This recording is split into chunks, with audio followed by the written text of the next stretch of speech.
আমরা আজকে আলোচনা করব স্ট্রিং নিয়ে। তো সি প্লাস প্লাস এর ক্ষেত্রে string that means array of characters. সেটা একটা লেটার হতে পারে, একটা ওয়ার্ড হতে পারে, একটা সেন্টেন্স হতে পারে, অথবা একটা ছোট একটা প্যারাগ্রাফ বা গল্প হতে পারে। তো যাই হোক না কেন, স্ট্রিংস এই বিষয়টা সি প্লাস প্লাস এ দুই ভাবে করা যায়। একটা ক্যারেক্টার অ্যারের মাধ্যমে করা যায়, আর একটা স্ট্রিং নামক আলাদা একটা ক্লাস বা ডেটা টাইপ সেইভাবেও কাজটা করা যায়। তবে আমরা সি প্লাস প্লাস এ যে স্ট্রিং যে ডেটা টাইপ রয়েছে সেটা নিয়ে কাজ করলে আমাদের জন্য সহজ, কারণ এই স্ট্রিং ডেটা টাইপের সাথে বেশ কিছু ফাংশন জড়িত, যে ফাংশনটাকে আমরা ইউজ করে সহজেই স্ট্রিং এর ভিতরে আমরা বিভিন্ন পরিবর্তন আনতে পারি, বা স্ট্রিং এর কোন একটা পার্ট খুঁজে বের করতে পারি, অথবা একাধিক স্ট্রিং কে খুব এফিশিয়েন্ট ওয়েতে আমরা অ্যাড করতে পারি, যেটাকে আমরা বলি কনক্যাটেনেশন বা অ্যাপেন্ড। তো সেই জন্য আমাদের ক্যারেক্টার অ্যারে কে ইউজ না করে আমরা স্ট্রিং টাইপের যদি ডেটা টাইপ ইউজ করি, সেটাই আমাদের জন্য কনভেনিয়েন্ট। তো আমাদের সম সিরিজের বইয়ের রেসপেক্টে যদি আমরা চিন্তা করি, তাহলে আমরা ইউজ করব হচ্ছে যে চ্যাপ্টার 9। আমরা চ্যাপ্টার 8 পড়বো না, আমরা চ্যাপ্টার 9 পড়বো। সেই চ্যাপ্টার 9-এ স্ট্রিং রিলেটেড রয়েছে। তো আমরা শুরু করি। প্রথমে এখানে আমরা দেখতে পাচ্ছি যে ক্যারেক্টার অ্যারে সিএস, এটা একটা ক্যারেক্টার অ্যারে, এবং তার মধ্যে আমরা একটা ওয়ার্ড নেপোলিয়ন রাখছি। তো এখানে একটা জিনিস বলে নেওয়া ভালো, যে স্ট্রিং যেহেতু আমাদের ক্যারেক্টার অ্যারে, তো এই গ্রুপটাকে আমরা যদি কোনো ভ্যালু সেট করতে যাই, অবশ্যই আমরা ডাবল কোটেশনের ভিতরে আমরা রাখবো। তো প্রথমে যে এক্সাম্পলটা দেখলাম, এই যে ক্যারেক্টার অ্যারের মাধ্যমে লেখা যে ক্যারেক্টার সিএস, এটা একটা অ্যারে চিহ্ন, এবং তারপরে যে লেখা হলো, এটা হচ্ছে কি সি প্রোগ্রামিং এর স্টাইল। তো আমরা এই সি প্লাস প্লাস যেহেতু সি প্রোগ্রামিং এর স্টাইলকেও মানে কভার করে, এই জন্য আমরা চাইলে এই ক্যারেক্টার অ্যারের মাধ্যমেও লিখতে পারি, তবে এটা রিকমেন্ডেড না। আমরা যেহেতু সি প্লাস প্লাস ইউজ করছি, আমরা এই পরের এক্সাম্পলটা খেয়াল করব। পরের এক্সাম্পলটা হচ্ছে, এখানে খেয়াল করে দেখি যে স্ট্রিং এস। তাহলে এস হচ্ছে একটা স্ট্রিং টাইপের, স্ট্রিং ধরনের ডেটা টাইপের আন্ডারে এটা একটা ভেরিয়েবল। তো সেখানে আমরা এই নেপোলিয়ন ওয়ার্ডটাকে রাখছি। আচ্ছা, এটা রাখার পরে আমরা যদি সি আউট করে দেখতে চাই, যে সি আউট করে যদি এস লিখি, তাহলে আমাদের এস এর ভিতরে যে নেপোলিয়ন লেখাটা আছে সেই লেখাটাকে শো করবে।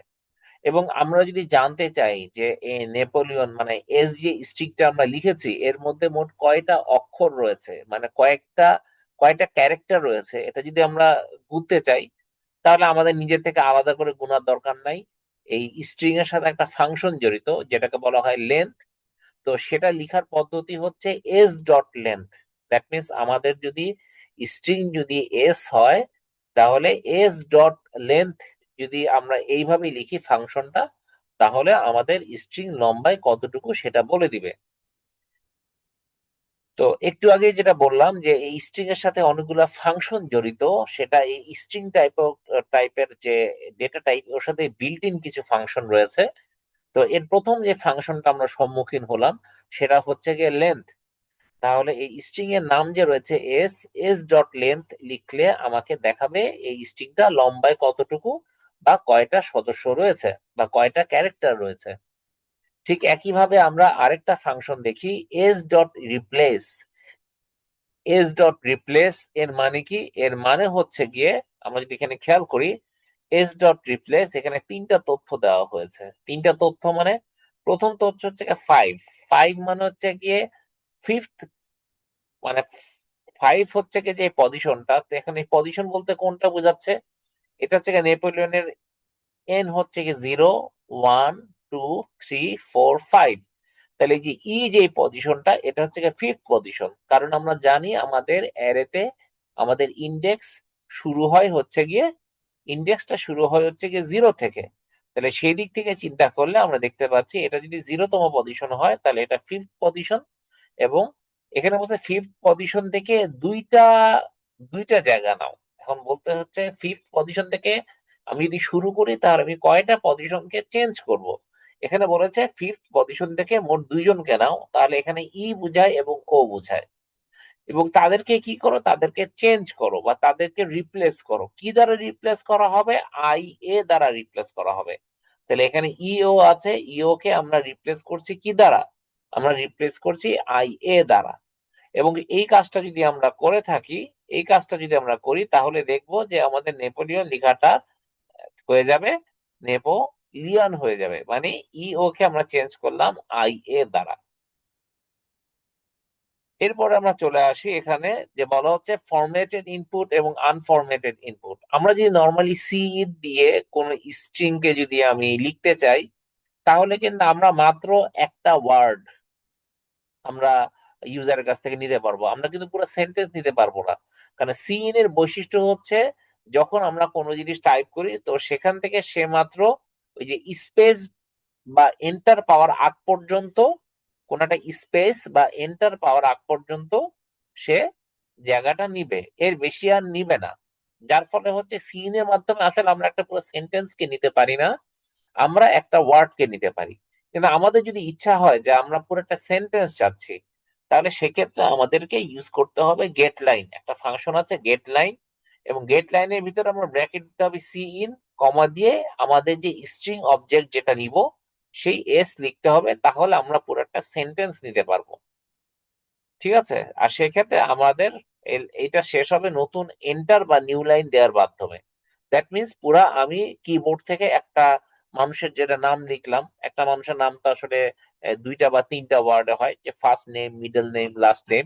আমি পুরাটা নেওয়ার পরে তারপর আমরা যে কাজটা করব সেটা হচ্ছে কি আমরা তখন নিতে পারবো। তাহলে আমরা যদি পুরো একটা সেন্টেন্স লিখতে চাই, তাহলে আমাদেরকে এই গেট লাইন দিয়ে নিতে হবে। যেমন এখানে একটা এক্সাম্পল দেখি, আমরা স্ট্রিং একটা লিখলাম এস, এবং সেটা এ থেকে জি পর্যন্ত। এরপর যদি আমরা getline cin comma S লিখি, তাহলে কিন্তু আমাদের যেটা হবে যে ইউজার কিবোর্ডের মাধ্যমে আমি যেটাই লিখবো সেটাই তখন কি হবে, সেটাই তখন আমার এই এস এর মধ্যে যাবে। গেট লাইন দিয়ে আমি যেটাই লিখবো সেটাই এস এর মধ্যে যাবে। আচ্ছা, এরপর আমরা এখানে আরেকটা এক্সাম্পল দেখি, যে ক্যারেক্টার সি। ক্যারেক্টার সি আমরা জানি এটা একটা ক্যারেক্টার টাইপের ভেরিয়েবল, এবং সেটা একটা মাত্র ক্যারেক্টার নিতে পারে। তো আমরা আরেকটা কথাও বলেছি যে স্ট্রিং এটা একটা স্পেশাল ডেটা টাইপ হলেও সে কিন্তু ক্যারেক্টার অ্যারের মতো আচরণ করে। দ্যাট মিনস আমরা কিন্তু অ্যারেতে যে কাজটা করি, যেমন অ্যারেতে কি করি, এস দিয়ে আমরা যেমন থার্ড ব্র্যাকেট দিয়ে যেই ইন্ডেক্সের আমি সদস্যটা চাই সেই ইন্ডেক্সের নাম্বারটা লিখি। তো এখানেও তাই, যেমন আমরা সেটা এখানে করতে পারি। অর্থাৎ আমরা যদি এখানে দেখি যে এটা 0তম পজিশন, 1 পজিশন, 2 পজিশন, তাহলে বুঝতে পারছি যে এস নামক স্ট্রিং এর দ্বিতীয় পজিশনে বড় হাতে সি রয়েছে। তাহলে এস টু লেখা মানে আসলে বড় হাতে সি কে বোঝানো হচ্ছে। তো বড় হাতে সিটা কোথায় সেভ হচ্ছে? এই ক্যারেক্টার সি তে সেভ হচ্ছে। তারপরে উদাহরণস্বরূপ আমরা যদি করতে চাই যে এস ফোর মানে কি, 0 1 2 3 4, মানে ই। তাহলে এই ই যে ই ই পজিশন, এই পজিশনে ফোর পজিশনে রয়েছে বড় হাতের ই। আমরা বলতেছি যে এস4 পজিশনের ভ্যালুটা চেঞ্জ করে দাও একটা স্টার দ্বারা। তাহলে আমরা দেখব এই লেখাটা পরে যদি আমি সি আউট করে যদি এস দেখতে চাই, তাহলে দেখবো যে A B C D E দেখবো না, ই এর জায়গায় হয়ে যাবে স্টার। তাহলে বোঝা গেল আমরা এই গেট লাইনের মাধ্যমে ইউজারের কাছ থেকে কিবোর্ডের মাধ্যমে পুরো একটা সেন্টেন্স কে আমি স্ট্রিং এর মধ্যে নিতে পারি। এটা একটা বিষয় জানলাম। আর দ্বিতীয় বিষয় হচ্ছে স্ট্রিং এর প্রত্যেকটা সদস্য একটা ক্যারেক্টার অ্যারের মতন আচরণ করে। দ্যাট মিনস আমি যদি কোনো একটা পার্টিকুলার সদস্যকে আমি পেতে চাই, তাহলে আমি অ্যারে অ্যারে যেভাবে লিখি সেভাবে আমি লিখতে পারি। তো পার্টিকুলার সদস্যকে আমি যদি পেতে চাই বা পার্টিকুলার সদস্যকে আমি চেঞ্জ করতে চাই, তাহলে আমি অন্য একটা ভ্যালু দিয়েও কি করা যাবে, চেঞ্জ করা যাবে। এরপরে আমরা চলে যাই যে এখানে একটা এক্সাম্পল আমরা দেখি, স্ট্রিং এস। আমরা একটা এস নামে একটা স্ট্রিং তৈরি করলাম। তাহলে এখানে একটা এই এক্সাম্পলে বোঝানো হচ্ছে যে একটা স্ট্রিং কিভাবে তৈরি করা যায়। এক হচ্ছে গেট লাইন, আমি যদি শুধু শুধু সি ইন করি, তাহলে একটা ওয়ার্ড নিতে পারবো বা একটা লেটার নিতে পারবো। যদি গেট লাইন করি, তাহলে পুরো একটা সেন্টেন্স নিতে পারবো। আর যদি আমি যে শুরুতে স্ট্রিং এর একটা ভ্যালু দিয়ে প্রথমে শুরু করতে চাই, পরবর্তীতে অবশ্যই চেঞ্জ করা যাবে, তাহলে কি কিভাবে শুরু করা যায়। তো এখানে আরেকটা জিনিস বলে রাখে, এখানে একটা এক্সাম্পল এখানে বলতেছে ইনক্লুড স্ট্রিং বা ইনক্লুড সি স্ট্রিং। তবে এটা হচ্ছে গিয়ে সি প্লাস প্লাস এর যে আগের যে কম্পাইলার ছিল, that mean C plus plus 13। কারণ সি প্লাস প্লাস কম্পাইলারের অনেকগুলো ভার্সন রয়েছে। বর্তমানে হচ্ছে 17 অথবা 19টা আমরা আমাদের কোড ব্লকসে ইউজ করে থাকি। তো সি প্লাস প্লাস এর যে আগের যে ভার্সন গুলা রয়েছে, that means C plus plus 11 বা সি প্লাস প্লাস 99, সেগুলোর ক্ষেত্রে স্ট্রিং নিয়ে কাজ করতে হলেই ইনক্লুড স্ট্রিং কথাটা লিখতে হতো। কিন্তু বর্তমানে আমরা যে কোড ব্লকস এর যে ভার্সন ইউজ করি বা যে কম্পাইলার ইউজ করি সি প্লাস প্লাস এর, তাতে কিন্তু এই ইনক্লুড করার প্রয়োজন নাই। আচ্ছা, এরপরে আমরা এখানে দেখি যে স্ট্রিং নামে একটা ভেরিয়েবল নিচ্ছি আমরা এস। তাই এটার যেহেতু আমরা কোনো সদস্য দিচ্ছি না, অতএব এটার ভিতরে কোনো ক্যারেক্টারই নাই, এটা পুরো ফাঁকা। এরপরে আমরা আরেকটা নতুন স্ট্রিং তৈরি করতেছি S1, এবং তৈরির সময় কি করলাম, তার একটা ভ্যালু সেট করলাম। তার ভ্যালু দিলাম হ্যালো। তো এই যে ভ্যালুটা দিলাম, এটা আমরা দুই ভাবে দিতে পারি। যেমন পরের এক্সাম্পলটায় দেখি S2 সমান সমান হ্যালো লিখলাম, এইভাবেও যেমন লিখা যায়। আবার সমান সমান চিহ্নের বদলে আমরা একটা ফার্স্ট ব্র্যাকেট দিয়ে তার ভিতর যদি ভ্যালু লিখি, তাও সম্ভব। দুই ভাবেই আমরা ভ্যালু সেট করতে পারি। এরপরে আমরা আরেকটা এক্সাম্পল দেখি, S3 আরেকটা স্ট্রিং তৈরি করতেছি, এবং তৈরি করতেছি কিভাবে, ব্র্যাকেট দিয়ে বললাম 8, x। এর মানে আমরা বলতে চাচ্ছি যে এক্স নামক এক্স যে একটা লেটার, লেটার কয়বার লিখবা, 8বার লিখবা, তাহলে S3 সমান সমান হচ্ছে 8টা এক্স। এইভাবেও লিখা সম্ভব। এরপর আবার কি করলাম, আমরা লিখলাম স্ট্রিং S4 সমান সমান S3, মানে S4 নামক স্ট্রিংটা জন্মের সময় কি করতেছে, S3 কে কপি করতেছে। তো সেটাও সম্ভব। আবার আরেকটা এক্সাম্পল দেখি, স্ট্রিং S5 নামক একটা স্ট্রিং তৈরি করতেছি। সে কি করতেছে, জন্মের সময়ই সে S2 কে কপি করতেছে, কিন্তু S2 র কিন্তু পুরো অংশটা কপি করছে না। আমরা যেমন দেখি S2 তে লিখেছি হ্যালো, আর এখানে বলছি S2 এর 3 নাম্বার পজিশন। 3 নাম্বার পজিশন মানে কি, এটা 0, এটা 1, এটা 2, এটা 3। তাহলে এই যে দ্বিতীয় এল যেটা, এটা হচ্ছে তার 3 বা 3তম পজিশন, যদি আমরা 0 থেকে হিসাব শুরু করি। এবং সেখান থেকে আমরা এই 3তম পজিশন থেকে মোট কয়জনকে নিব, মোট 2জনকে নিব। তাহলে ওই 3তম পজিশনে রয়েছে এল। এই এল এই পজিশন থেকে যদি 2জনকে নেই, এল আছে আর ও আছে, তাহলে এল ও লো, এই কথাটা আসবে কার কাছে, আসবে S5 এর কাছে আসবে। তাহলে S5 তার জন্মের সময় S2 কে কপি করছে, কিন্তু পুরাটা কিন্তু কপি করছে না, তার 3 নাম্বার পজিশন থেকে কপি করছে, এবং মাত্র 2জনকে কপি করছে। তো এইভাবে এই যে এখানে বেশ কয়েকটা পদ্ধতি রয়েছে, যার মাধ্যমে আমরা একটা স্ট্রিং এর জন্মের সময় আমরা কি করতে পারি, তার ভ্যালু সেট করতে পারি। এর পরের এক্সাম্পলে দেখি, আমরা অলরেডি তো আগে জেনেছি যে এস ডট লেন্থ বা এস ডট সাইজ দুইটা ফাংশন আছে। আমরা এস ডট লেন্থ লিখতে পারি অথবা এস ডট সাইজ লিখতে পারি। তাহলে এটা যদি আমরা লিখি, তাহলে ওই স্ট্রিংটার লম্বায় কতটুকু, সেই লম্বাটা আমরা জানতে পারবো। উদাহরণস্বরূপ, আমার এস নামক স্ট্রিংটার ভিতরে যদি আমি লিওন কথাটা লিখে থাকি, তাহলে এস ডট লেন্থ অবশ্যই বোঝাবে মোট 4টা, যেহেতু লিওনের মধ্যে 1, 2, 3, 4 4টা অক্ষর রয়েছে।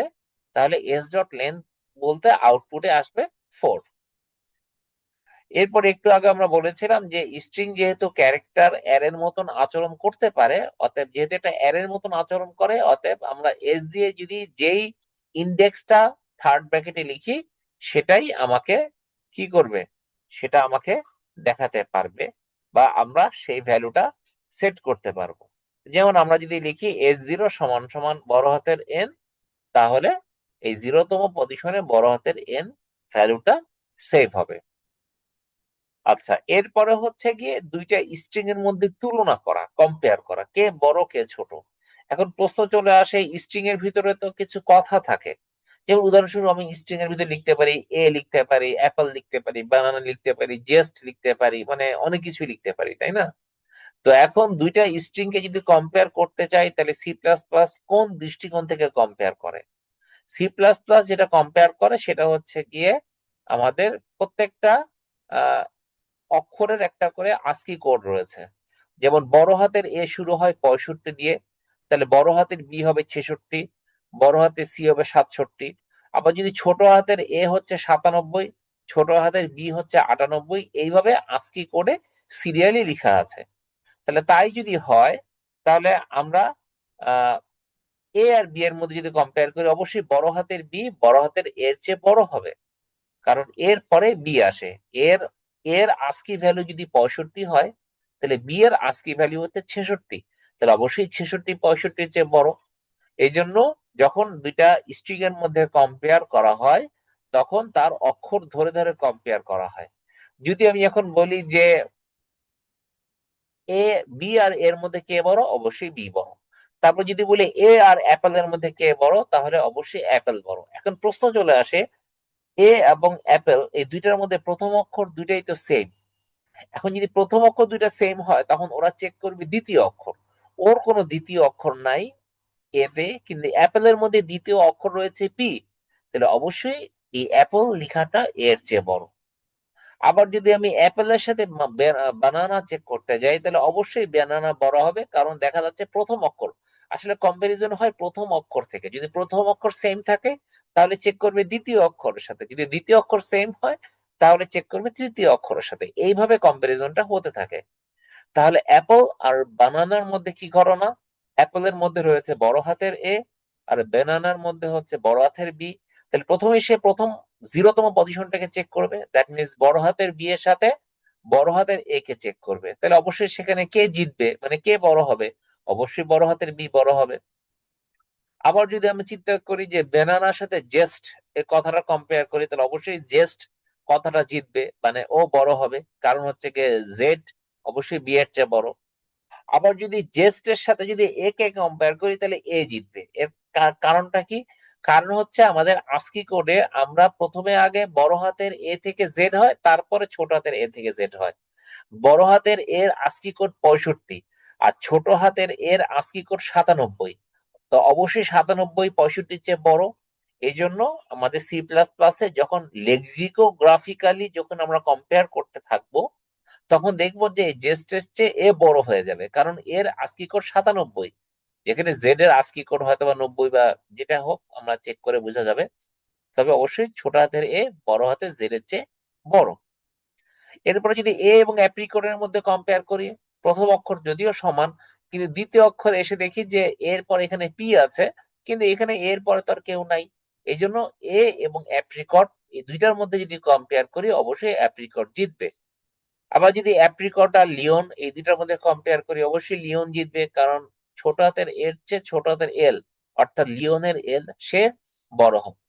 তো এইভাবে আমরা দুইটা স্ট্রিং এর মধ্যে কি করতে পারি, তুলনা করতে পারি। এবং তুলনা করলে তিনটা ঘটনা ঘটবে। এক হচ্ছে গিয়ে হয় একজন বড় হবে, তাহলে আরেকজন ছোট হবে, অথবা দুইজনে কি হবে, সমানও হতে পারে।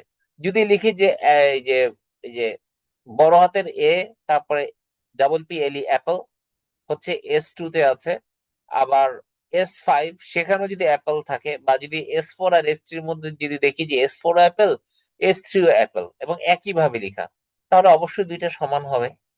তাহলে যখন আমরা কম্পেয়ার করতে যাই তখন তিনটা ঘটনা হয়, সমান হবে, নয় ছোট হবে, নয় বড় হবে। আচ্ছা, এরপরে আমরা দেখি যে দুইটা স্ট্রিং এর মধ্যে যোগ করলে কি ঘটনা ঘটবে। আমরা যেমন জানি যে দুইটা ইন্টিজার, একটা 5 আর একটা 10, দুইটাকে যোগ করলে হবে 15। কিন্তু স্ট্রিং এর ক্ষেত্রে যোগ বলতে কি বোঝায়? স্ট্রিং এর ক্ষেত্রে যোগ বলতে বোঝায় একজনের পাশে আরেকজন বসে যাওয়া। তাহলে একজনের পাশে আরেকজন বসে যাওয়া বলতে কি হবে? যেমন আমরা এখানে খেয়াল করে দেখি S6 এর মধ্যে লিখতেছি কি S প্লাস HIJK, তাহলে S6 হবে S প্লাস HIJK। তাহলে এস কি ছিল? এস ছিল ABCD স্টার FG।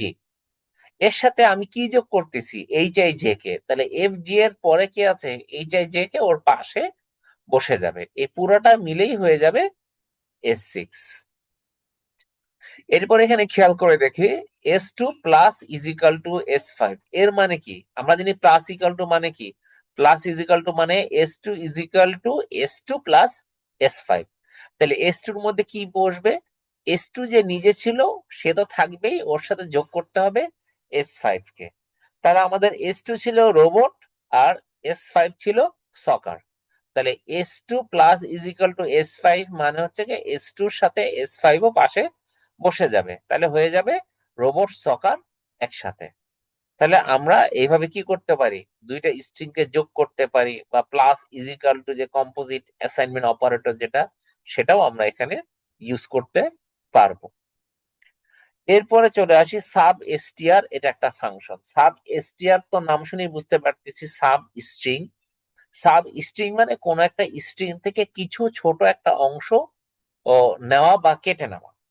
যেমন এখানে আমরা S6 লেখা হচ্ছে গিয়ে ABCD স্টার FGH IJ কে, বিশাল একটা লম্বা একটা ওয়ার্ড। আমরা বলতেছি S4 কে বলতেছি যে S6 থেকে একটা অংশ কেটে নাও। এখন S6 থেকে কতটুকু অংশ কাটবে? বলেছে ওর 5 নম্বর পজিশনে যাও। তাহলে S6 এর 5 নম্বর পজিশন কোনটা? 0 1 2 3 4 5। তাহলে ওর 5 নম্বর পজিশনে বসে আছে F। ওই পজিশন থেকে মোট কয়জনকে নিতে বলেছে? 3জনকে।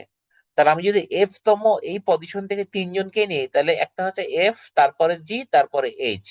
তাহলে FGH আমি এই S6 থেকে আমি নিচ্ছি, নিয়ে কার কাছে রাখছি? S4 এর কাছে রাখছি। তাহলে সাব এসটিআর এর মাধ্যমে আমি কি করতে পারি, একটা স্ট্রিং থেকে একটা নির্দিষ্ট অংশ নিয়ে সেটা আমি আরেকটা স্ট্রিং এর মধ্যে কপি করে রাখতে পারি।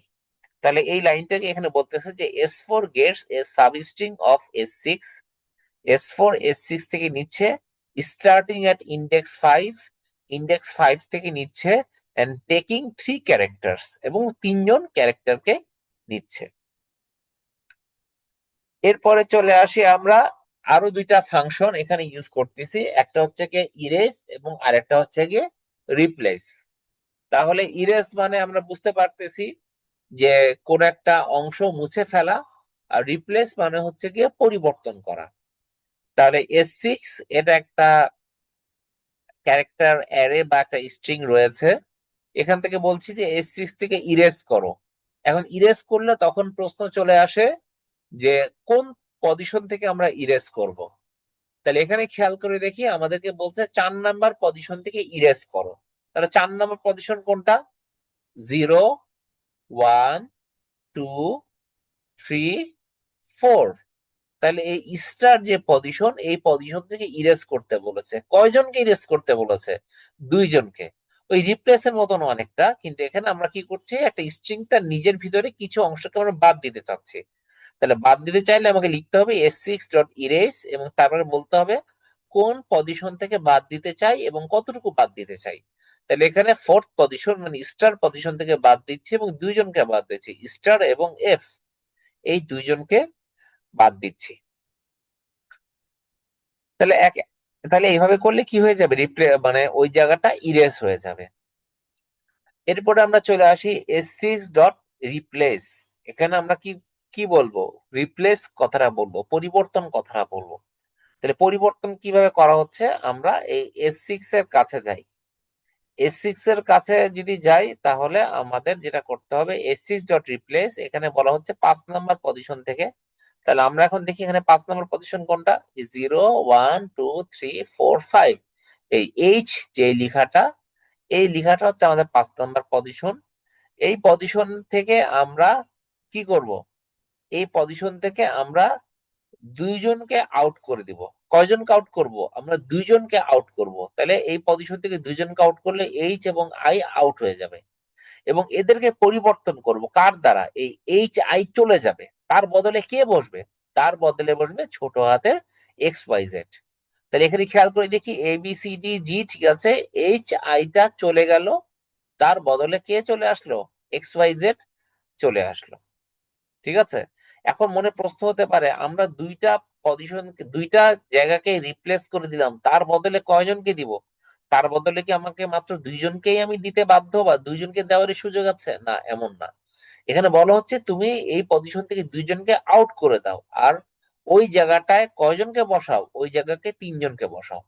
তাহলে স্বভাবতই প্রশ্ন আসে, দুইজনের বদলে না হয় দুইজন বসানো যায়, কিন্তু যদি আমি তিনজনকে বসাতে যাই তাহলে তো ও, এই পরবর্তীতে জে কে এর কি হবে? আসলে পরবর্তী জে কে তখন কি হবে, কিছুটা সরে যাবে, এক ঘর সরে যাবে।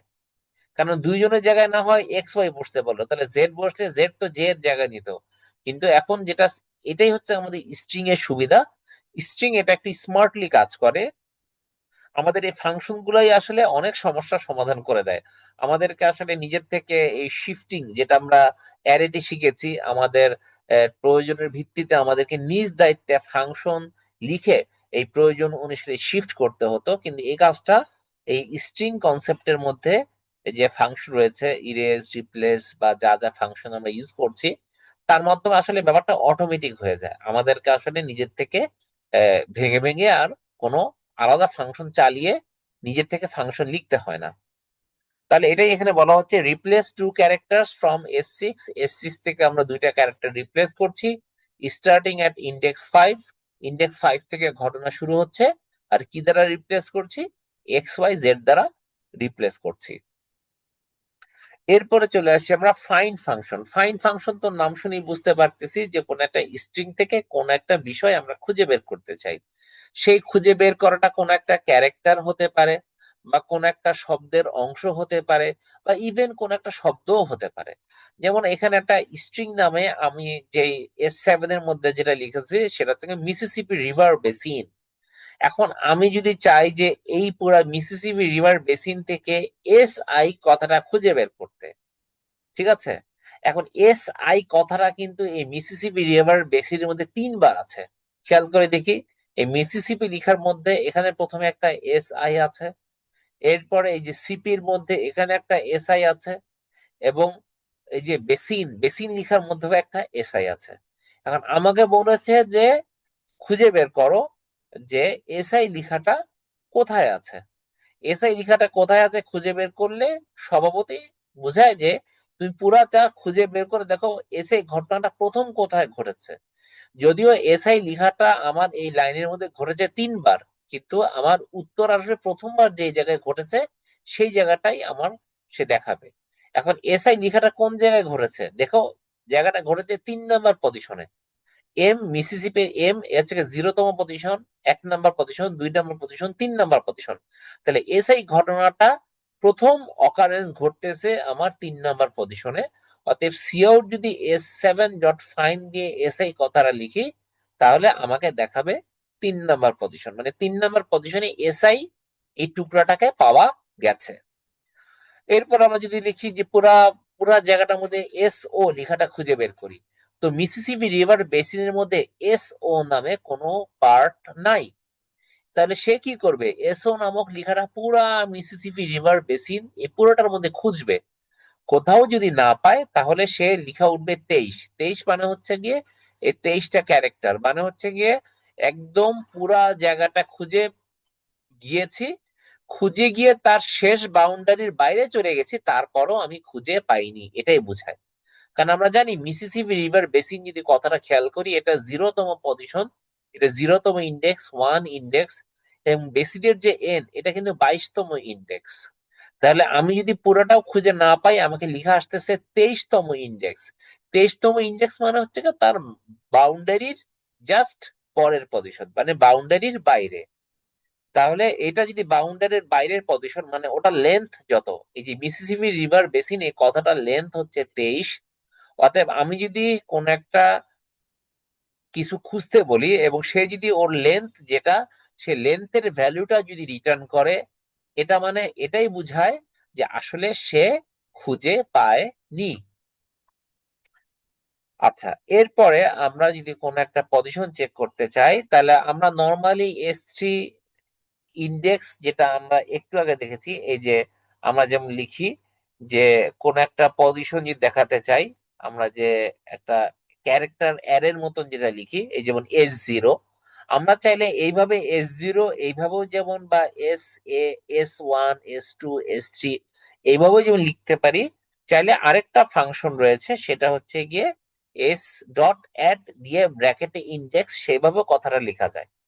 যেমন কথার কথা আমরা S50টা আমরা যেটা অ্যারেতে যেভাবে লিখতাম সেভাবেও লিখতে পারতাম, সেভাবে না লিখে আমরা এস ডট অ্যাড ব্র্যাকেট 50 সেভাবেও চাইলে লিখা যাবে, দুটো একই কথা।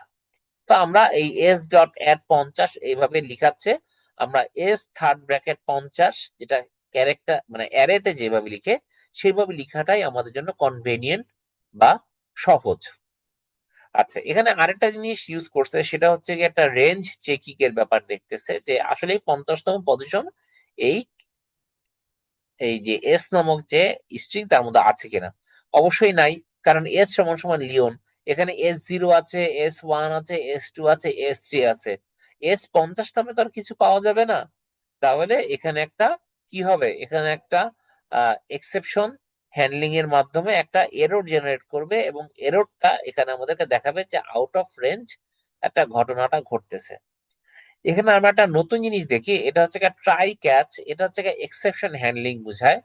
যে আমাদের যদি কোনো একটা ঘটনা নর্মালি ঘটে সেটা আমরা ট্রাই এর মধ্যে লিখবো, আর আমরা যদি সেই ঘটনাটা যদি ফেল করে, সেই ঘটনাটা কি করে, সেই ঘটনাটা যদি ফেল করে, তাহলে আমরা কি করব, তাহলে আমরা এই এক্সেপশন এই কথাটা লিখবো। এটা একটা নতুন একটা সিস্টেম, আমরা আগে কখনো দেখি নাই। এই জিনিসটা হয় যে C++ কিছু সিকিউরিটি চেকিং যদি আমি করতে চাই, তাহলে আমরা এরকম একটা পদ্ধতি লিখতে পারি। তাহলে সেক্ষেত্রে আমাদেরকে এই ট্রাই ক্যাচ এই সিস্টেম আসতে হবে। তো লিখার নিয়ম কি, ট্রাই লিখে আমরা আমাদের পুরো কোড বা আমাদের যে ঘটনাটা সেটা লিখবো। সেটা যদি নর্মালি হয় তাহলে তো খুব ভালো কথা, নর্মালি ঘটনাটা ঘটবে। আর যদি সেই নর্মালি ঘটনাটা না ঘটে, যদি ওখানে কোনো দুর্ঘটনা বা কোনো সমস্যা তৈরি হয়, যেমন আমরা এখানে লিখলাম এস ডট অ্যাট 50, তো এটা তো আসলে এখানে তো কোনো 50তম পজিশন নাই আসলে। তাহলে নিশ্চয়ই এইভাবে লিখাটা এটা একটা ভুল ঘটনা তৈরি করবে। তো ভুল ঘটনা তৈরি করলে এটা একটা এরর বা একটা ভুল একটা ফ্ল্যাগ বা একটা ইন্ডিকেট করবে। সেই ইন্ডিকেটটা একটা ভুল তৈরি হবে, সেই ভুলটা যে তৈরি হবে সেটা বুঝবো কিভাবে, এই ক্যাচ। আমরা হয় না যে গোলকিপার যেমন কি করে, সে গোল পোস্টে থাকে, বা উইকেট কিপার কি ধরে, উইকেট কিপার যেমন উইকেটের পিছনে বসে ক্যাচ ধরার জন্য ওত পেতে থাকে। এবং যদি কোনো কারণে কি হয় যে ব্যাটসম্যান যদি পরাস্ত হয়, ব্যাটসম্যানের ব্যাটের মধ্যে কোনো একটা খোঁচা লেগে উইকেট কিপারের হাতে চলে যায়, তখন উইকেট কিপার তখন বলে ফেলে যে হ্যাঁ আউট হয়েছে। আর যদি ব্যাটসম্যান যদি ঠিকভাবে ব্যাট চালায় এবং রান হয়ে যায় তাহলে তো হয়েই গেল। তো এখানেও ব্যাপারটা তাই যে সে উইকেট কিপারের মতন সে ক্যাচ ধরার জন্য বসে থাকে। যদি কোনো ভুল হয় তাহলে সে তখনই সে ভুলটা ধরবে, আর নয়তো ট্রাই এর মধ্যে নর্মালি যেটা ঘটনা ঘটা সেটাই ঘটবে। তো এখানে ক্যাচের মধ্যে লিখার ধরনটা কি, লিখার ধরনটা একটু অন্যরকম, এক্সেপশন এন্ড ই। এখন এক্সেপশন এন্ড ই যে আমরা লিখলাম এটা একটা লিখার সিস্টেম, ঠিক আছে, এটা একটা C++ এর নিয়ম। এবং তারপর না আমরা বলবো যে হ্যাঁ একটা ভুল হয়েছে। হ্যাঁ, এবং ভুল হলে এই ই ডট হোয়াট যদি লেখাটা হয়, তাহলে এটাও C++ এর বৈশিষ্ট্য, এখানে একটা কোনো একটা এরর মেসেজ জেনারেট করবে বা কোনো নাম্বার জেনারেট করবে। তো যাই হোক, তাহলে এই এই ট্রাই ক্যাচের মাধ্যমে কোনো একটা ভুল ঘটনা ঘটলে সেই ভুল ঘটনাটাকে ক্যাচ বা চেক করা যায়। এরপর আমরা চেক করি কনক্যাটেনেশন। কনক্যাটেনেশন আমরা তো আগেই বলেছি, কনক্যাটেনেশন মানে হচ্ছে যোগ করা। আগে একটা স্ট্রিং ছিল, ওর পাশে আমি আরেকটা জিনিস যোগ করতে চাই। তো এটার জন্য বিভিন্ন পদ্ধতি আছে, হয় আমরা প্লাস চিহ্ন ইউজ করতে পারি যেটা আগে বলেছি, আর সেটা ছাড়া আমরা আরেকটা ফাংশন ইউজ করতে পারি অ্যাপেন্ড। তো অ্যাপেন্ড ফাংশন, যেমন এখানে S3 ডট অ্যাপেন্ড, এর মানে কি, S3 তে আগে যা ছিল তার পাশে এই পেট কথাটা কি করবে, পাশে যোগ করে দিবে। তো এটাকে বলা হচ্ছে অ্যাপেন্ড করা। তাহলে আমরা S3 plus is equal to পেট এইভাবে লিখলেও যা বুঝায়, আমরা S3 ডট অ্যাপেন্ড এর ভিতরে পেট কথাটা লিখলেও একই জিনিস বুঝায়, দুটাই বুঝায় যে S3 আগে যা ছিল তার সাথে মানে জাস্ট তার পরপরই পেট কথাটা কি করো, যোগ করে দাও। ঠিক আছে। আচ্ছা, এরপরে আমরা আরেকটা লিখতে পারি, S3 ডট অ্যাপেন্ড দিয়ে লিখলাম S1 স্টার্ট কমা এন্ড। এর মানে হচ্ছে কি S3 এর সাথে যোগ করো S1 কে। কিন্তু S1 কিন্তু পুরাটা যোগ করতে বলেনি, বলেছে S1 এর স্টার্ট তম পজিশন থেকে যোগ করো, আর কয়টা ঘর যোগ করো, n সংখ্যক। যেমন আমি ধরে নিলাম S1 হচ্ছে, S1 এর মধ্যে আমি লিখেছি বাংলাদেশ, এবং আমরা বলেছি যে বাংলাদেশের 3 নাম্বার পজিশন থেকে 2জনকে যোগ করো। এখন বাংলাদেশের 3 নাম্বার পজিশন কে, BANG, জি হচ্ছে 3 নাম্বার পজিশন, আর ওখান থেকে 2টা যোগ করো, তাহলে বাংলাদেশ জি, এরপরে কি এল, তাহলে S1 স্টার্ট এন, S1 যদি বাংলাদেশ হয়, স্টার্ট যদি 3 হয়, আর এন যদি 2 হয়, তাহলে জি আর এল যোগ হবে। কোথায় যোগ হবে? S3 এর পরে। তাহলে অতএব বোঝা গেল আমি S3 এর সাথে আমি পুরা একটা ফিক্সড কোনো একটা স্ট্রিং আমি লিখে সেটাকে পুরোপুরি আমি ওর পাশে যোগ করতে পারি। S3 অ্যাপেন্ড দিয়ে S1 ও লিখতে পারি, তাহলে S1 পুরোটাই কি হবে? S3 এর পরে যোগ হয়ে যাবে। অথবা আমরা বলতে পারি যে S3 এর সাথে S1 যোগ করো, কিন্তু S1 এর পুরোটা যোগ করো না, S1 এর কোনো একটা নির্দিষ্ট অংশ যোগ করো। তাহলে সেভাবে আমরা কি করতে পারি? কনক্যাটেনেট বা অ্যাপেন্ড করতে পারি। এরপরে আমরা বলেছি যে কম্পেয়ার করা, একটু আগেই আমরা আলোচনা করেছিলাম যে দুজনের মধ্যে কম্পেয়ার করা, যে লেক্সিকোগ্রাফিলি কম্পেয়ার করে।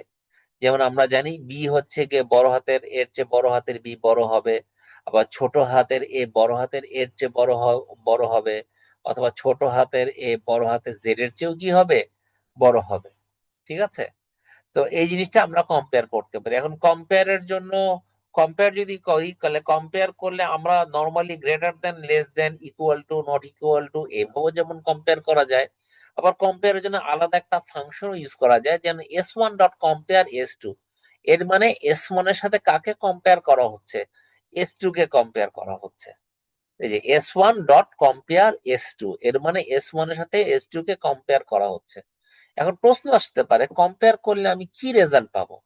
রেজাল্ট পাবো সেক্ষেত্রে আমি কোনো একটা পজিটিভ ভ্যালু পাবো যদি S1 যদি বড় হয়, আর যদি মানে S1 যদি বড় হয় তাহলে একটা পজিটিভ ভ্যালু পাবো।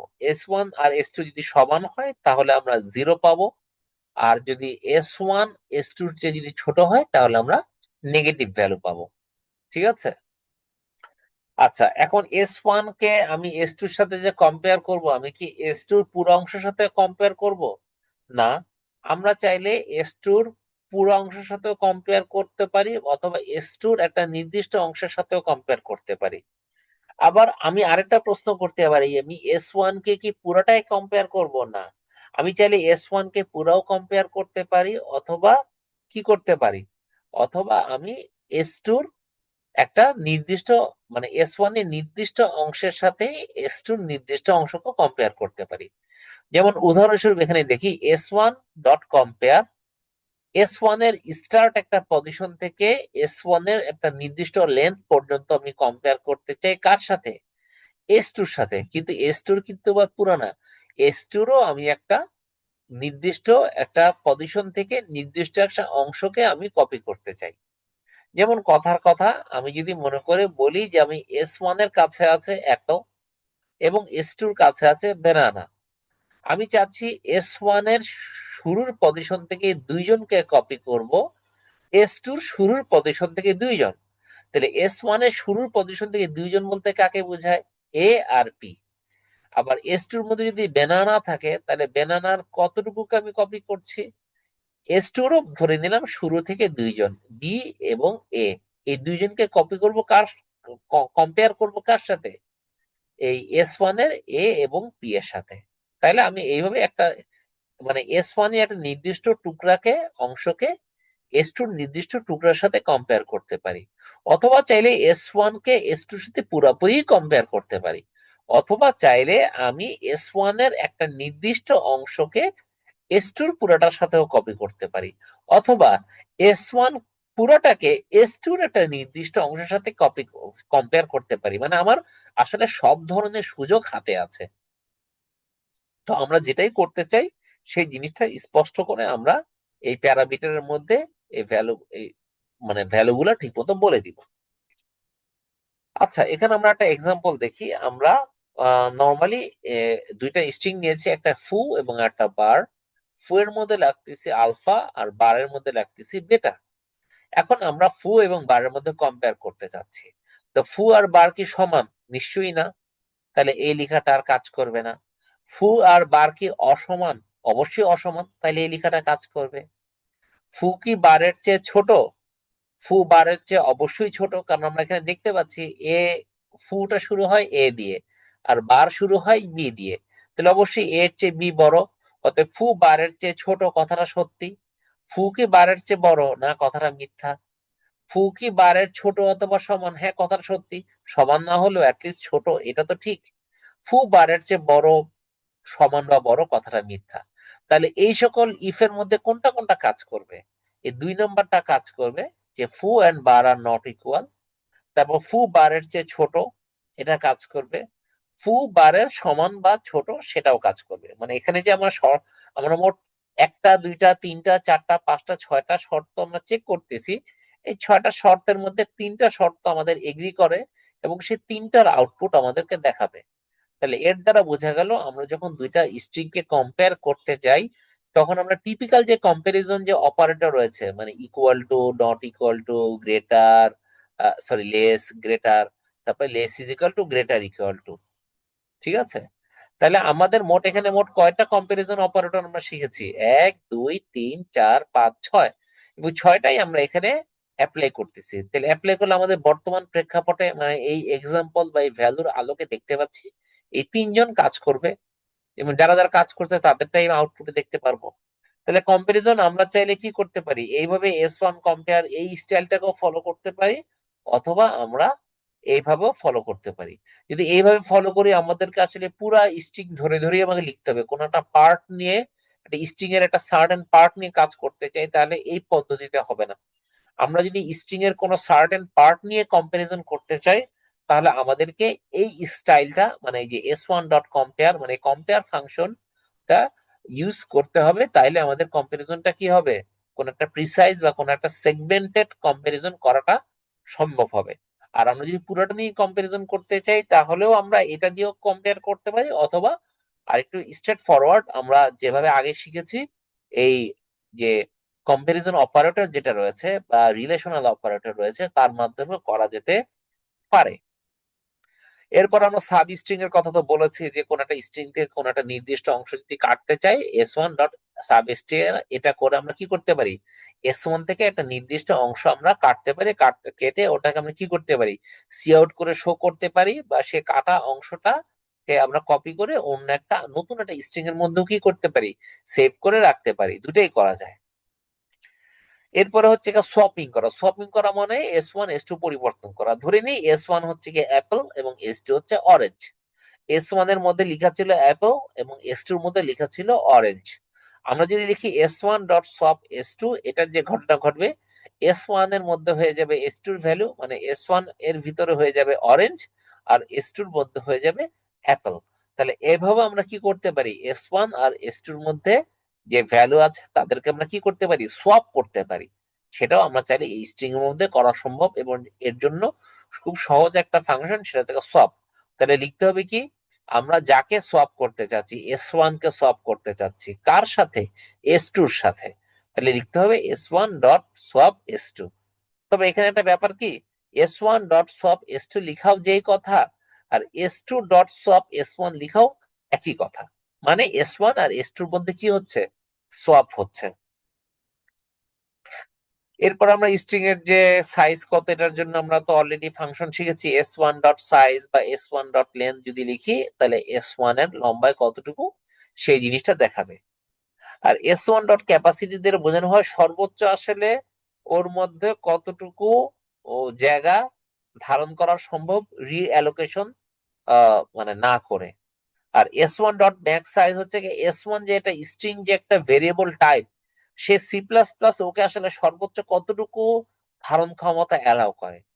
আমরা আলোচনা শুরুতে বলেছিলাম যে স্ট্রিং এর মধ্যে চাইলে আমি একটা অক্ষর লিখতে পারি, আমি একটা ওয়ার্ড লিখতে পারি, আমি একটা সেন্টেন্স লিখতে পারি, আমি একটা প্যারাগ্রাফ লিখতে পারি, আমি একটা গল্প লিখতে পারি, আমি একটা উপন্যাস লিখতে পারি। কিন্তু এখন এখন যদি প্রশ্ন করো যে S1 এর ভিতরে যদি এটা উপন্যাস লিখেন, তাহলে উপন্যাসের মধ্যে তো তোমার থাউজেন্ডস অফ ওয়ার্ড থাকতে পারে বা থাউজেন্ডস অফ সেন্টেন্স থাকতে পারে। এত সেন্টেন্স কি একটা স্ট্রিং ধরতে পারে? তো নিশ্চয়ই, অবশ্যই ওরও তো একটা সীমাবদ্ধতা রয়েছে। তো এই S1 ডট ম্যাক্স সাইজ দিয়ে আমরা জানতে পারি যে একটা স্ট্রিং এর মধ্যে সর্বোচ্চ কয়টা ক্যারেক্টার হতে পারে। তবে বাস্তবে আসলে আমরা একটা স্ট্রিং এর মধ্যে একটা উপন্যাস রাখি না, সাধারণত সচরাচর আমাদের এই যে সি প্লাস প্লাস প্রোগ্রামিং এ একটা স্ট্রিং এর মধ্যে হয়তো বা একটা সেন্টেন্স বা দুইটা সেন্টেন্স বা চার পাঁচটা সেন্টেন্স হাইয়েস্ট আমরা রাখি। এর বেশি আসলে স্ট্রিং এর মধ্যে এর চেয়ে বড় জিনিস সাধারণত রাখা হয় না। অর্থাৎ এই জন্য আমার এই যে S1 ডট ম্যাক্স সাইজ বা S1 ডট ক্যাপাসিটি এটা খুব একটা আমাদের প্রয়োজন হয় না। আমরা টিপিক্যালি S1 ডট সাইজ বা S1 ডট লেন্থ এর মাধ্যমেই আমরা কি করি, আমরা বের করি যে আমাদের স্ট্রিং এর মধ্যে কি রয়েছে, আমাদের সাইজ কতটুকু রয়েছে। এরপর আমরা একটা কন্ডিশন চেক করতে পারি S1 ডট এমটি, যদি আমরা একটা স্ট্রিং আমরা লিখি কিন্তু ওই স্ট্রিং এর মধ্যে কোনো সদস্য নাই, মানে ফাঁকা, আমরা এখনো কোনো ভ্যালু সেট করি নাই বা সি ইন এর মাধ্যমে কোনো ভ্যালু দেই নাই, তাহলে সেই স্ট্রিংটা কি হবে, ফাঁকা হবে। যদি ফাঁকা হয় তাহলে S1 ডট এমটি আসলে এটা একটা প্রশ্ন। S1 ডট এমটি মানে প্রশ্ন করা হচ্ছে যে S1 স্ট্রিং তুমি কি আসলেই এমটি, মানে তুমি কি আসলেই ফাঁকা, এটা একটা প্রশ্ন। তাহলে যদি ওই S1 এর ভিতর যদি কোনো সদস্য বা কোনো স্ট্রিং থেকে না থাকে, তাহলে S1 ডট এমটি এর উত্তর কি হবে, ফাঁকা হবে, মানে কথাটা সত্যি। তাহলে S1 ডট এমটি এটা রিটার্ন ট্রু করবে, মানে S1 ডট এমটি এই প্রশ্নটা করলে এটা থেকে দুইটা উত্তর পাওয়া যাবে, ইয়েস অথবা নো, ট্রু অথবা ফলস, মানে ও একটা বুলিয়ান টাইপের একটা আনসার সে দিবে। তাহলে ওই স্ট্রিংটা যদি এমটি হয় তাহলে ট্রু হবে, নয়তো ফলস হবে। এরপরে আমরা এখানে একটা কাজ করতেছি S1 ডট প্রিসাইজ, মানে আমরা একটা স্ট্রিং আছে, মনে করো লিখা আছে S1 ডট প্রিসাইজ, বলা আছে যে তার মধ্যে রয়েছে বাংলাদেশ, কথার কথা, তো বাংলাদেশের মধ্যে মোট 10টা অক্ষর রয়েছে। তাহলে S1 ডট সাইজ যদি লিখি তাহলে আমি দেখতে পাবো, এবং S1 এর মধ্যে যদি বাংলাদেশ কথাটা লিখা থাকে তাহলে S1 ডট সাইজ হচ্ছে 10। ঠিক আছে, এখন আমি যদি বলি S1 ডট রিসাইজ দিয়ে লিখি 5, তাহলে কি হবে, তাহলে বাংলা লেখাটা BAN, বাং, BANG LA, যদি মানে রিসাইজ যদি লিখি 6, S1 ডট রিসাইজ 6, তাহলে বাংলাদেশ থেকে বাংলা লেখাটা থাকবে, দেশ কিন্তু চলে যাবে, কারণ তুমি এখন নতুন ভাবে রিসাইজ করছো, তাকে 6টা অ্যাসাইন করে দিচ্ছ, তাহলে বাকি 4টা অটোমেটিক কি হয়ে যাবে, বাকি 4টা আউট হয়ে যাবে। তো এটাও একটা ফাংশন। এরপরে ফাইন্ড এর কথাটা আমরা বলেছি যে S1 ডট ফাইন্ড S2, মানে S1 এর ভিতরে খুঁজো S2। যেমন আমার কথার কথা উদাহরণস্বরূপ আমি বলতে পারি যে S1 এর মধ্যে লেখা আছে বাংলাদেশ, আর S2 এর মধ্যে লেখা আছে দেশ। এখন আমি বলতেছি যে বাংলাদেশের মধ্যে খুঁজো দেশ, দেশ লেখাটা কোথায় আছে, তাহলে সে একদম টিপিক্যালি একদম লেখাটার বাম পাশ থেকে খুঁজে শুরু করবে কোন জায়গায় S2 তথা S2 এর ভিতর যে দেশ, এই দেশ কথাটা আছে, যদি জায়গাটা পেয়ে যায় তাহলে কি করবে, তাহলে ওই পজিশনটাকে সে রিটার্ন করবে যে হ্যাঁ অমুক পজিশন থেকে দেশ নামে মানে S2 ওই পার্টটা পাওয়া গেছে। আচ্ছা, আর S1 ডট আর ফাইন মানে রিভার্স অর্ডার, বা রিভার্স অর্ডার আমরা আমাদের টিপিক্যালি আমাদের সি প্লাস প্লাস আমাদের ইংরেজি ভাষায় আমরা কিন্তু লেখাটা শুরু করি আমাদের বাম পাশ থেকে, বা আমাদের বাংলা ভাষাতেও তাই, আমরা লেখা শুরু করি বাম পাশ থেকে। শুধু আরবির ক্ষেত্রে আরবি ভাষা শুরু হয় ডান পাশ থেকে। তাহলে আমরা যখন S1 ডট ফাইন্ড এটা করছি, তাহলে আমরা টিপিক্যালি খোঁজা শুরু করতেছি বাম পাশ থেকে, কখন আমরা ওই পার্টটাকে পাই। আর যদি S1 ডট আর ফাইন্ড হয় তাহলে আমরা খুঁজে শুরু করি হচ্ছে গিয়ে ডান পাশ থেকে, ডান পাশ থেকে আমরা কখন ওই অক্ষরটাকে জিনিসটাকে পাই। তবে সাধারণত আমরা S1 ডট ফাইন্ড ইউজ করি, S1 ডট আর ফাইন্ড, আর মানে রিভার্স ফাইন্ড, রিভার্স ভাবে আসলে সাধারণত কমই খোঁজা হয়। এরপরে হচ্ছে S1 ডট ইরেজ, তো বলাই হচ্ছে যে S1 ডট ইরেজ, তুমি একটা S1 কে ইরেজ করো। হ্যাঁ, ইরেজ করলে প্রথমে প্রশ্ন চলে আসে ইরেজটা যে করবো আমি কোন জায়গা থেকে ইরেজ করব। ঠিক আছে, আমি যে জায়গাটা বলে দিব, যেমন কথার কথা বাংলাদেশ, S1 এর মধ্যে আছে বাংলাদেশ, আমি দেশ কথাটাকে ইরেজ করতে চাই, দেশ কথাটা তাহলে দেশ এর ডি তে কোন পজিশন থেকে আছে, আমার ষষ্ঠ পজিশন থেকে আছে। তাহলে আমি যদি S1 ডট ইরেজ এর ব্র্যাকেটের ভিতরে 6 লিখি, তাহলে ওই 6তম পজিশন থেকে শেষ পর্যন্ত কি হয়ে যাবে, ইরেজ হয়ে যাবে। আর রিপ্লেস কথাটা তো বলেছি যে রিপ্লেস কথাটা হচ্ছে যে একটা স্ট্রিং এর মধ্যে কোন একটা সার্টেন পজিশন থেকে রিপ্লেস করো। কতটা কয়টা ঘর রিপ্লেস করো, যতটা ঘর রিপ্লেস করতে বলবো ততটা রিপ্লেস করো, কি দ্বারা রিপ্লেস করো, S2 দ্বারা রিপ্লেস করো। ঠিক আছে, এখন তুমি আবার বলতে পারো যে স্যার আমি যে S2 দ্বারা রিপ্লেস করবো, আমি তো S2 পুরোটা দ্বারা রিপ্লেস করতে চাই না, তাহলে সেক্ষেত্রেও বলতে পারো যে এস টুর কোনতম পজিশন থেকে কতটুকু রিপ্লেস নিতে চাও, সেটাও বলতে পারো। মানে এস ওয়ান এর একটা নির্দিষ্ট অংশকে রিপ্লেস করব এস টু দ্বারা, তাইলে আমি এই লাইনটা লিখবো। আর যদি বলি যে এস ওয়ান এর একটা নির্দিষ্ট অংশকে রিপ্লেস করব এস টু দ্বারা, বাট এস টু পুরো না, এস টুর একটা নির্দিষ্ট অংশ, তবে সেই এস টুর নির্দিষ্ট অংশটা বলে দিতে পারি যে এস টুর এই নির্দিষ্ট অংশটা শুরু হবে ইন্ডেক্স দিয়ে, এবং লম্বায় কতটুকু হবে নাম দিয়ে তুমি যতটা ঘর বুঝাতে চাও বা যতটা এলিমেন্ট বুঝাতে চাও ততটা। তো এখানে যেমন এখানে বলা, এখানে সেই জিনিসটা বলা হচ্ছে যে S one dot replace begin N. Begin মানে এস ওয়ান এর কোন পজিশন থেকে শুরু করতে চাই, এস ওয়ান এর কয়টা ঘরকে রিপ্লেস করতে চাই, এস টু দ্বারা রিপ্লেস করতে চাই, এস টুর কোনতম পজিশন থেকে রিপ্লেস করতে চাই, এবং এস টুর ওই পজিশন থেকে মোট কয়টা ঘর রিপ্লেস করতে চাই। এটা আমি যদি বলে দিই স্পষ্ট, তাহলে এটা এখানে রিপ্লেস হয়ে যাবে। ঠিক আছে, যেমন আমরা এখানে একটা উদাহরণ দিতে পারি।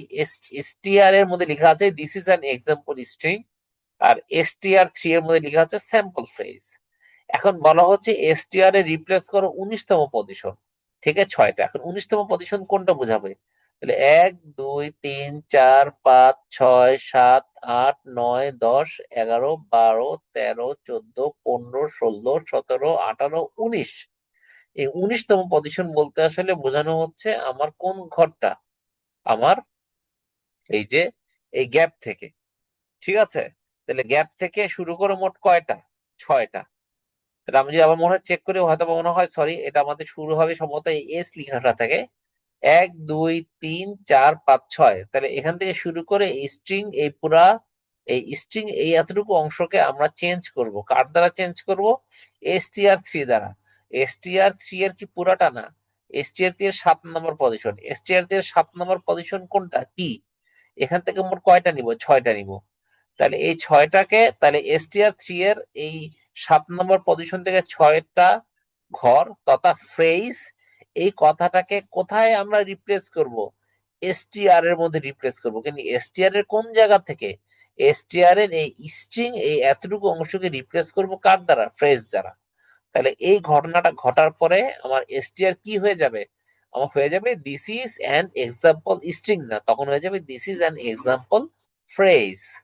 ঠিক আছে, এবং খেয়াল করে দেখি এই স্ট্রিং এর পরে যে দশমিক আছে এটাকে কিন্তু আমি চেঞ্জ করতে বলিনি।